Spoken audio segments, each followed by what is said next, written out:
Hello, welcome to my channel. Today we'll be talking about marigold plant, also known as gende ka ped. So let's start the video.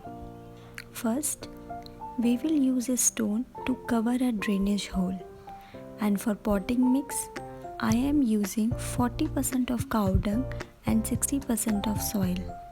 In place of cow dung, you can use any other organic compost. Remember, marigolds are not heavy feeders.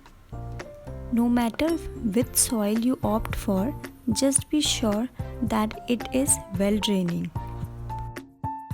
Marigolds prefer full sunlight for at least 6 to 7 hours daily. The plant requires lots of sunlight to maintain its vibrant colors.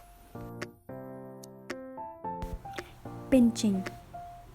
Pinching plays a crucial role in the growth of any plant. Pinch off the tops of the plants to encourage them to grow bushier. Snap off the dead flowers near the base of the plant to promote regrowth. Water this plant only when soil has dried out, about once a week or more during hot weather. Do not overwater the plant. If soil holds too much water, it will damage the roots of your plant. I hope you like this video. Thanks for watching.